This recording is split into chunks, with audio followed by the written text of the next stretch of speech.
Gayatri PG college Sanchore की online class में आप सभी विद्यार्थियों का स्वागत है। प्रिय विद्यार्थियों, नमस्कार। बीए फाइनल ईयर राजनीति विज्ञान विषय में हम हमारे पेपर अंतर्राष्ट्रीय संबंध के अंतर्गत भारतीय विदेश नीति के निर्माणक तत्वों का हम अध्ययन कर रहे हैं। हमने हमारी पिछली कक्षा में भारतीय विदेश नीति के कुछ निर्माणक तत्वों का हमने डिस्कशन किया था, जिसमें हमने भौगोलिक तत्व तथा गुटबंदियाँ, विचारधाराओं के प्रभाव के बारे में विस्तार से हमने विश्लेषण किया था, अध्ययन किया था कि किस प्रकार से ये जो तत्व हैं वो अपनी विदेश नीति के निर्माण में महत्वपूर्ण भूमिका निभाते हैं। आज हम उसके आगे के कुछ तत्व हैं उसको हम कंटिन्यू रखकर अध्ययन करते हैं। तो पहला तत्व है आर्थिक तत्व। देखिए, आप सभी को पता है, पिछले कक्षा में आपने समझा, पढ़ा उसको, कि नव स्वतंत्र भारत के सामने विभिन्न प्रकार की चुनौतियां थी। उसमें से एक ये भी थी कि हम हमारे देश की आर्थिक उन्नति, आर्थिक विकास करना चाहते थे, और आर्थिक उन्नति तभी हो सकती थी जब अंतर्राष्ट्रीय स्तर पर, अंतर्राष्ट्रीय जगत में शांति बनी रहे। और आप सभी को पता है, तत्कालीन समय में दो बड़ी महाशक्तियों के मध्य शीत युद्ध चल रहा था। एक प्रकार से अशांत अंतर्राष्ट्रीय जगत का वातावरण बना हुआ था।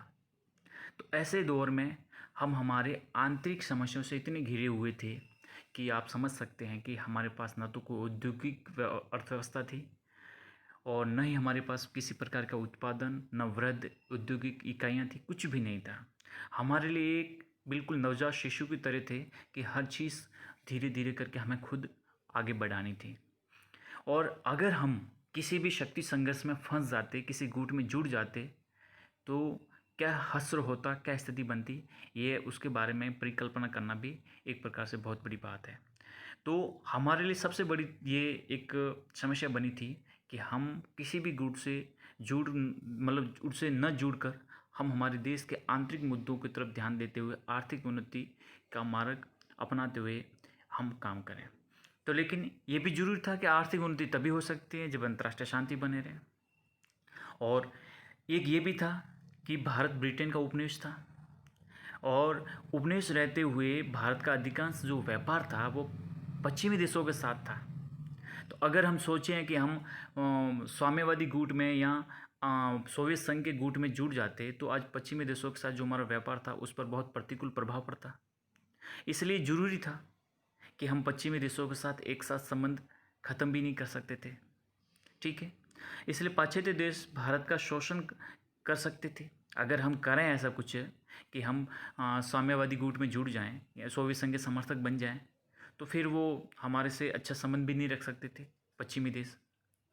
इसलिए भारत ने अपने विकास के लिए अधिकतम विदेशी सहायता का भी इच्छुक था। वो चाहता था कि हमें अमेरिकी गुट, पश्चिमी गुटों से भी सहायता मिले और सोवियत संघ गुट से भी सहायता मिले, क्योंकि हम हमारा ध्यान आर्थिक तत्वों की तरफ ज़्यादा केंद्रित कर रहे थे। ठीक है, इस दृष्टिकोण को ध्यान में रखते हुए भारत के लिए सभी देशों के साथ मैत्रीपूर्ण बर्ताव करना बेहद जरूरी था। वह किसी भी गुट के साथ बंध नहीं सकता था। गुटबंदी से अलग रहने के कारण उसे दोनों ही गुटों पर आर्थिक और तकनीकी सहायता मिलती रहे, क्योंकि कोई भी गुट नहीं चाहता था कि भारत दूसरे गुट के प्रभाव में आ जाए। अब ये भी था, भारत विशाल देश था, जनसंख्या विशाल थी, प्राकृतिक साधनों से संपन्न है, इसलिए दोनों गुट चाहते थे कि हमारी तरफ आए, और हमारी तरफ ना भी आए तो वो बिल्कुल ये भी नहीं चाहते थे कि भारत किसी भी गुट का इतना प्रभाव उस पर बढ़ जाए जो हमारे लिए प्रतिकूल हो। इसलिए आपको पता होगा कि दोनों गुटों से भारत को आर्थिक और तकनीकी सहायता मिलती रही। हमारे देश के बड़े जो लौह इस्पात कारखाने देखिए, या फिर हमारे जो बड़ी बड़ी जल नदी परियोजना में जो बांध निर्माण किए गए वो देखिए, सब में हमें विदेशी सहायता मिलती रही दोनों गुटों से। तो हमें हमारा ध्यान हमारे अर्थव्यवस्था, हमारे आर्थिक तत्वों को केंद्रित करके हमें आगे बढ़ना था। तो इसने भी हमारी विदेश नीति को किस प्रकार का मोड़ देना है में महत्वपूर्ण भूमिका निभाई। अगला है सैनिक तत्व। देखिए, सैनिक तत्व आप देखेंगे कि नव स्वतंत्र भारत सैनिक दृष्टि से शक्तिशाली राष्ट्र नहीं था। अपनी रक्षा के लिए अनेक दृष्टियों से वह पूरी तरह विदेशों पर निर्भर था। भारत की दुर्बल सैनिक शक्ति उसे इस बात के लिए बाध्य करती रही है कि विश्व के सभी महत्वपूर्ण शक्तियों के साथ मैत्री बनाए रखें तत्कालीन समय में हमारी सैनिक शक्ति इतनी मजबूत नहीं थी कि हम किसी से दुश्मनी मोल ले लें। इसलिए बेहतर ये समझा कि हमारी कमज़ोर सैनिक शक्ति है, इसलिए हम सभी देशों के साथ मैत्रीपूर्ण संबंध रखें। किसी के देश के साथ हम संघर्ष में न बदलें या संघर्ष में तब्दील हमारे संबंध न हो, इसलिए हम सभी देशों से मैत्रीपूर्ण संबंध बनाते हुए आगे बढ़ेंगे। और प्रारंभ से ही आपको पता ही होगा कि भारत राष्ट्रमंडल का सदस्य बना रहा, कॉमनवेल्थ का सदस्य बना रहा। अब कुछ आलोचक कहते हैं कि जब स्वतंत्र हो गया है तो कॉमनवेल्थ का सदस्य क्यों बना, क्या जरूरत थी, ये तो एक प्रकार का गुलामी का प्रतीक था। लेकिन नेहरू ने स्पष्ट किया था कि ये कोई गुलामी का प्रतीक नहीं है, हम ब्रिटिश उपनिवेश रहे हुए हैं, ब्रिटेन से बिल्कुल स्वतंत्र हैं। लेकिन जो भी इस कॉमनवेल्थ के जो सदस्य हैं वो सभी हमारी जैसी साझी विरासत को लेकर प्राप्त हुए हैं, तो क्यों ना हम कॉमनवेल्थ सदस्यों के मध्य अपने संबंधों को अच्छे रखें। इस हिसाब से उन्होंने ये कॉमनवेल्थ की सदस्यता को कायम रखा और अपनी सैनिक तत्वों को सीमित मानते हुए किसी प्रकार के संघर्ष में विश्वास नहीं किया। ठीक है, यह है सैनिक तत्व। दूसरा है पंडित नेहरू का व्यक्तित्व। अब देखिए, सबसे बड़ी चीज़ तो यह है कि कोई व्यक्तित्व जो किसी देश की विदेश नीति के निर्माण में अपना प्रमुख योगदान देता है, तो आप देखेंगे कि 1947 से लगाकर 64 तक, 64 तक, इतने लंबे अरसे तक भारत का नेतृत्व पंडित नेहरू ने किया और यही हमारे भारत के प्रधानमंत्री के साथ साथ विदेश मंत्री भी बने रहे। तो स्पष्ट है कि हमारी विदेश नीति पर पंडित नेहरू की जो एक इमेज है, छाप है, वो बहुत ही ज़बरदस्त तरीके की रही है। ठीक है, तो आपको ध्यान रखना है कि पंडित नेहरू के काल का जो समय है उसमें ये प्रधानमंत्री भी हैं और विदेश मंत्री भी यही थे। उनके व्यक्तित्व की जो छाप है विदेश नीति के हर पहलू पर झलकती है। आप देखिए, वे साम्राज्यवाद, उपनिवेशवाद, फासिस्टवाद के विरोधी थे। पंडित नेहरू इन तीनों के सख्त विरोधी थे। ठीक है, वे सभी अंतर्राष्ट्रीय विवादों को शांतिपूर्ण उपायों में सुलझाने के प्रबल समर्थक थे। वे केवल भारत तक सीमित नहीं रहे, वो एक एशिया के नेता थे। एक वैश्विक नेताओं में पंडित नेहरू आते थे। वो चाहते थे कि हम भले स्वतंत्र हुए लेकिन हमारे जैसे अनेक राष्ट्र आज गुलाम हैं, उनकी स्वतंत्रता के लिए भी हमें कुछ करना है। वो वैश्विक मंचों पर जहाँ भी गए तो साम्राज्यवाद, उपनिवेशवाद का जबरदस्त उन्होंने विरोध किया और उन्होंने कहा है कि किसी प्रकार से अंतर्राष्ट्रीय विवाद हैं तो उनको युद्ध में या संघर्ष में तब्दील मत करो, बल्कि उसको शांतिपूर्ण उपायों से उसका समाधान ढूंढो। इसके वो प्रबल समर्थक थे। इसलिए आप समझ सकते हो कि ये जो हमारी विदेश नीति में जो उद्देश्य दिखाई देते हैं कि साम्राज्यवाद, उपनिवेशवाद, फासिस्टवाद का विरोध करना, अंतर्राष्ट्रीय विवादों का शांतिपूर्ण उपायों से समाधान ढूंढना, ये दोनों आज भी हैं। ये हमारे नेहरू की देन है। वे महाशक्तियों के संघर्ष में भारत के लिए गुटनिरपेक्ष नीति को सर्वोत्तम मानते थे। अब दोनों महाशक्तियों के मध्य जो संघर्ष हो रहे थे तो भारत ने कहा कि हमने बेहतर रहेगा कि हम गुटनिरपेक्ष राष्ट्र या असंलग्नता की नीति को हम मानें। आई बात समझ में? तो ये भी उन्हीं की देन है। आप इन्हीं विचारों के अनुरूप उन्होंने भारत की विदेश नीति को ढाला और आज जो कुछ भी रूप है वो पंडित नेहरू के विचारों का ही मूर्त रूप है। हम जिस विदेश नीति को आगे बढ़ा के जा रहे हैं वो पंडित नेहरू का ही विचारों का पूरी तरह एक मूर्त रूप हम दे रहे हैं। लेकिन स्वयं नेहरू इसे नहीं मानते थे। उन्होंने एक बार कहा था कि भारत की विदेश नीति को नेहरू नीति कहना सर्वथा भ्रांतिपूर्ण है। अब कुछ लोग कहते हैं कि नेहरू नीति, क्योंकि लंबे अरसे तक उनका प्रभाव रहा है, वो कहते थे कि नेहरू, तो वो कहते हैं कि नहीं नहीं, नेहरू नीति जैसा कुछ नहीं है, ये सब गलत है। मैंने केवल इस नीति को शब्दों में प्रतिपादन किया है, मैंने इसका आविष्कार नहीं किया। ये भारतीय परिस्थितियों की उपज है। कोई भी देश अपनी परिस्थितियों को देखते हुए आगे बढ़ता है, तो भारतीय परिस्थिति थी, उसी के अनुरूप हमने काम किया है। व्यक्तिगत रूप से मेरा ये विश्वास है कि भारत के वैदेशिक मामलों की बागडोर यदि किसी अन्य व्यक्ति या दल के हाथों में होती तो उसकी नीति वर्तमान नीति से बहुत भिन्न होती। और अगर बात नेहरू की भी न करके दूसरे भी करें कि दूसरे अगर किसी अन्य व्यक्ति का नेतृत्व होता तो भी इनसे परे कोई किसी प्रकार से बात नहीं होती, क्योंकि हमारी परिस्थिति ऐसी थी कि हमको ये सब करना पड़ा था। विदेश नीति के निर्माण में राष्ट्रीय नेतृत्व का बहुत बड़ा प्रभाव पड़ता है। नेहरू का बड़पन ये है कि वे भारतीय विदेश नीति को नेहरू नीति के नाम से पुकारा जाना वो बिल्कुल नापसंद करते थे। लेकिन ये तथ्य है कि भारतीय विदेश नीति नेहरू की नीति है। सच्चिदानंद मूर्ति ने लिखा है कि यदि राष्ट्र का नेतृत्व नेहरू के हाथ में नहीं होता तो दूसरे प्रकार की विदेश नीति की पर्याप्त संभावना थी, जैसा कि दूसरे दक्षिण पूर्व एशियाई देशों और पाकिस्तान के उदाहरण से भी स्पष्ट हैं, जिन्होंने भिन्न अपनी विदेश नीति अपनाई थी। तो इसलिए पंडित नेहरू का हमारे देश की विदेश नीति पर बहुत ही ज़बरदस्त प्रभाव दिखाई देता है। यह हमें बिल्कुल ध्यान रखना है। अगला है राष्ट्रीय हित। बिल्कुल नेशनल इंटरेस्ट हर कोई देश अपना आगे रखते हुए काम करता है। अपनी विदेश नीति में यथार्थ स्वरूप को ध्यान में रखते हुए अपने हितों की पूर्ति करने के लिए वो राष्ट्र काम करते हैं। ठीक है, तो राष्ट्रीय हित का किस प्रकार से हमारी विदेश नीति के निर्माण में भूमिका रहती है। तो देखिए, पंडित नेहरू ने संविधान सभा में स्पष्ट कहा था एक बार कि किसी भी देश की विदेश नीति की आधारशिला उसका राष्ट्रीय हित की सुरक्षा होती है। अगर कोई देश अपने राष्ट्रीय हितों की सुरक्षा नहीं कर पाता है तो फिर वो क्या विदेश नीति है? विदेश नीति का उद्देश्य ये होता है कि अपने राष्ट्रीय हितों की पूर्ति करना, कुछ प्राप्त करना, कुछ खोना नहीं। भारत की विदेश नीति का भी यही ध्येय है। भारत की राष्ट्रीय हित क्या है ये निर्धारित करना आसान नहीं है। भारत के दो प्रकार के राष्ट्रीय हित हैं। एक स्थायी राष्ट्रीय हित, जैसे हमारे देश की अखंडता है, सुरक्षा है, इसको ये हमारे देश के स्थायी हित हैं। अस्थायी हित ऐसे होते हैं जैसे कि खाद्यान्न, विदेशी पूंजी, तकनीकी विकास, इससे संबंधित जो समय के साथ पैदा होते हैं और उसके बाद समाप्त हो जाते हैं।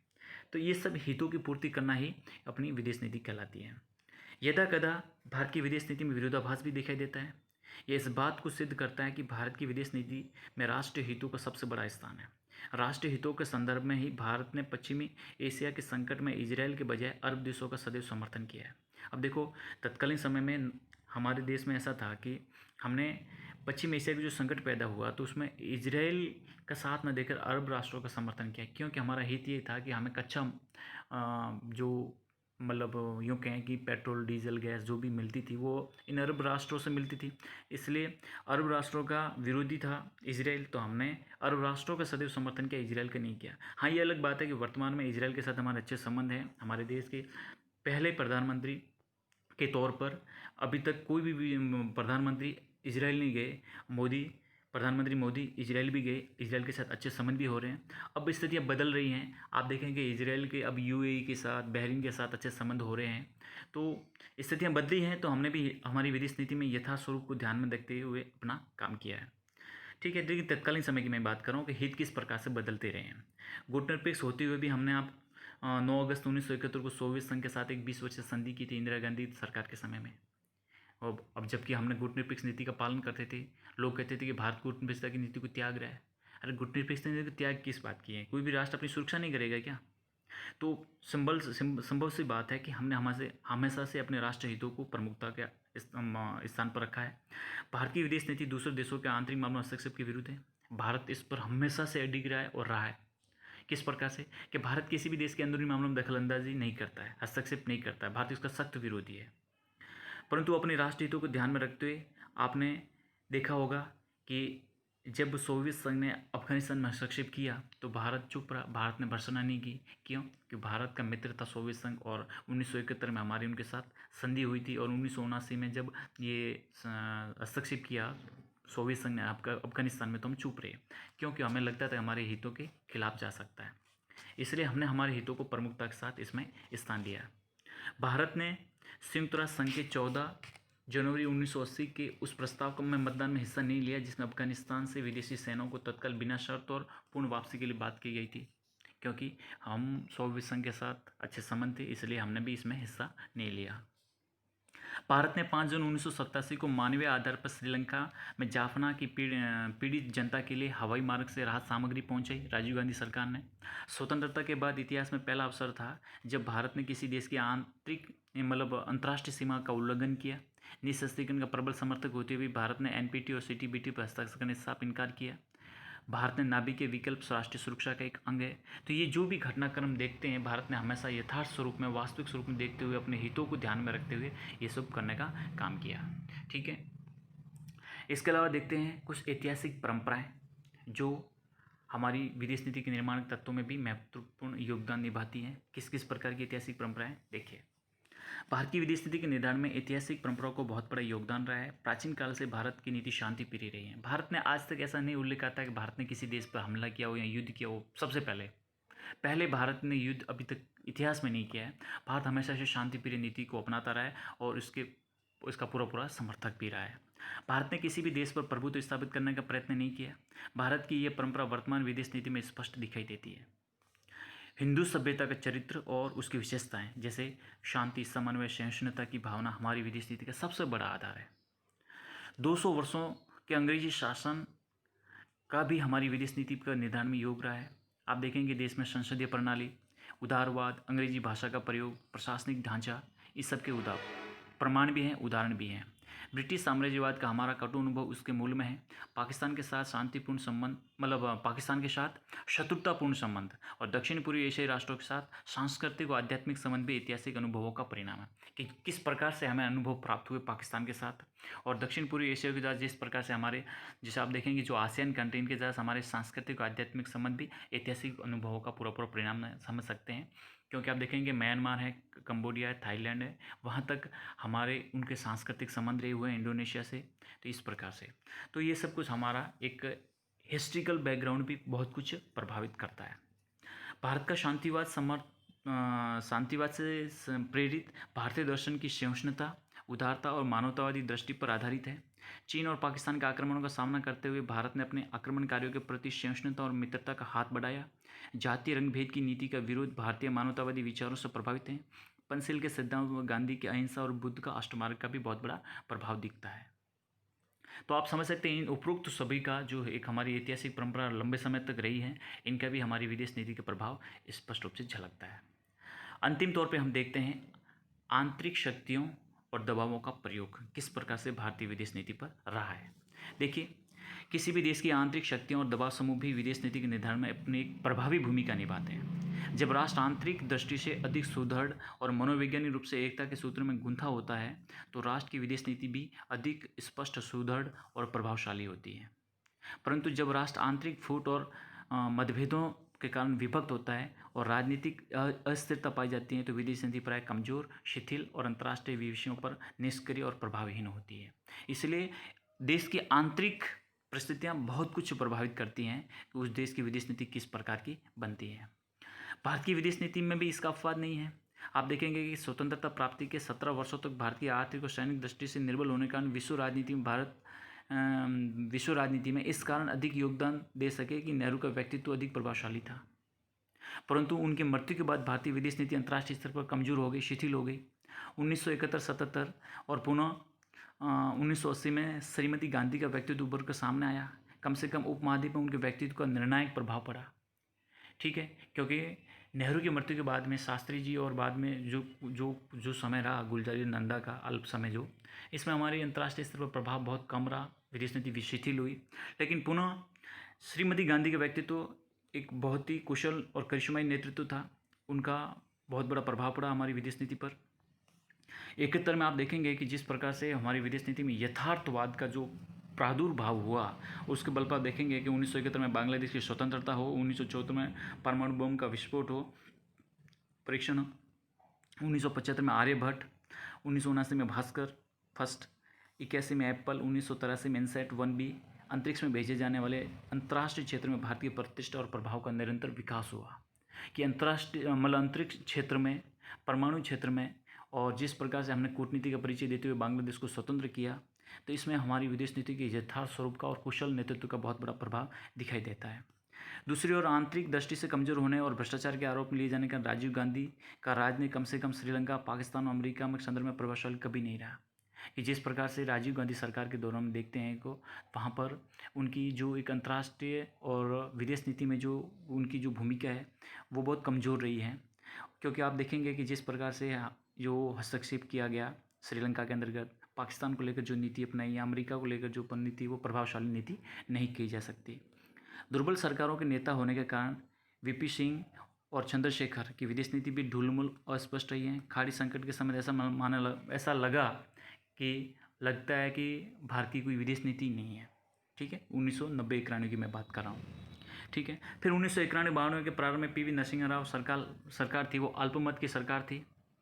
और इस अल्पमत की सरकार में भी आप देखते हैं कि उनकी सरकार के जो अनेक मंत्री एक एक करके किसी न किसी घोटाले में उलझते रहे। प्रशासनिक शिथिलता और भ्रष्टाचार ने उनकी छवि को धूमिल किया, जिससे जम्मू कश्मीर मानवाधिकार हनन के मुद्दे हो, एनपीटी पर हस्ताक्षर, संयुक्त राष्ट्र सुरक्षा परिषद की सदस्यता, पाकिस्तान को अमेरिकी हथियारों की पूर्ति जैसे मुद्दों पर भारतीय विदेश नीति अपनी प्रभावी भूमिका नहीं निभा सकी।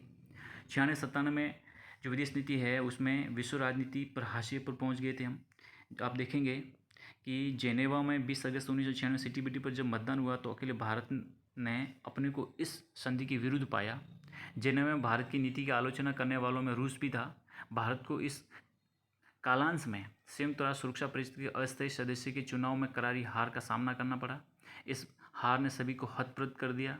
संसद के दोनों सदनों में सदस्यों ने इस बात की कड़ी आलोचना की कि सरकार ने सिंगापुर में हुए विश्व व्यापार संगठन के पहले मंत्रिस्तरीय सम्मेलन में बड़े देशों के दबाव में आगे समर्पण कर दिया और वह श्रम प्रतिमानों का उल्लेख पर सहमत हो गया। तो इस प्रकार से देखते बहुत ही कमज़ोर विदेश नीति रही हुई है। तो ये सब किस प्रकार की मिलीजुली सरकारें, गठबंधन सरकारों का जो दौर चला उसमें हमारे अंतर्राष्ट्रीय जगत में हम अपना हमारा जो प्रभाव है उसको नहीं बढ़ा सके, कमज़ोर रहे।